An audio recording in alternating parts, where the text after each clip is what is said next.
करण जौहर एक शो लेकर आए, fabulous lives of Bollywood wives, और जब से लाए हैं तब से ट्रोल हो रहे हैं। नमस्कार दोस्तों, मैं हूं ज्योति नाहक और आप देख रहे हैं शुद्ध मनोरंजन। अब मैं आपको बता देती हूं कि भैया नेटफ्लिक्स पे आया है Bollywood lives of fabulous lives of Bollywood wives, ये आया है, पर ये इतना कंफ्यूजिंग वेब सीरीज है या डॉक्यूमेंट्री है कि इसका नाम भी मेरे मुंह से फंबल करके ही निकल रहा है। अब इसमें इस पूरी वेब सीरीज में एक ही चीज़ दिखाई गई है कि कैसे इतनी बड़ी बड़ी चीज़ें होती हैं, कितने बड़े बड़े प्रॉब्लम्स होते हैं, मैं कम बैक करूँ नहीं करूँ। जहाँ पर इस पूरी वेब सीरीज़ में हमें सीमा खान नज़र आ रही हैं, उसके साथ साथ हमें नीलम कोठारी नज़र आ रही हैं, भावना पांडे नज़र आ रही हैं और माहिब कपूर नज़र आ रही हैं।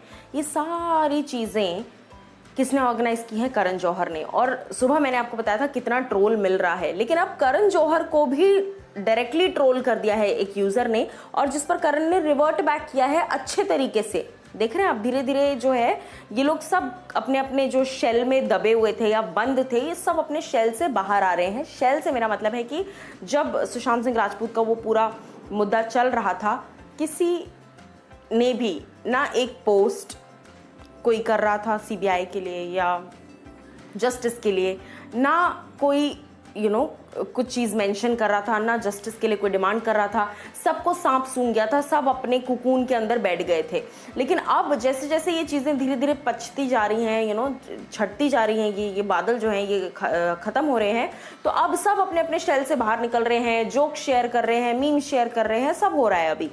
तो करण जौहर को एक व्यक्ति ने टैग करते हुए एक जोक लिखा कि मुझे ऐसा लगता है कि fabulous life of Bollywood wives में से मेरी फेवरेट वाइफ थी करण जौहर।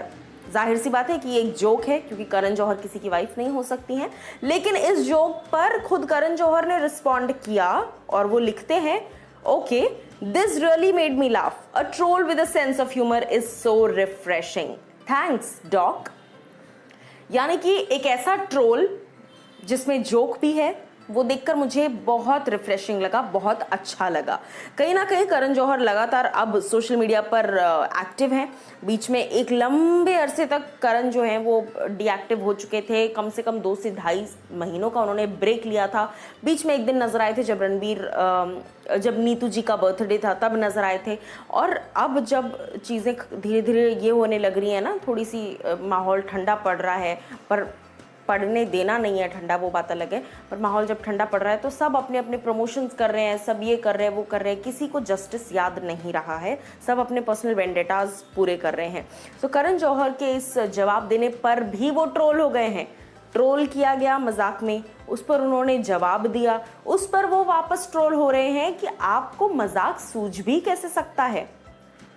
जिस लेवल की ट्रोलिंग हुई है, जिस लेवल की बातें कही गई हैं, और सबसे इम्पॉर्टेंट बात कि आप सही हैं गलत हैं ये एक अलग मुद्दा है जिस पर मैं इस वक्त कमेंट नहीं कर रही हूँ।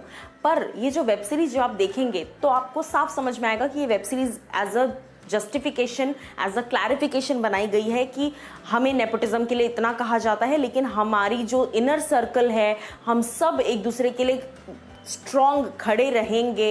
25 सालों से हमने सबने एक दूसरे की दोस्ती देखी है, दोस्ती निभाई है।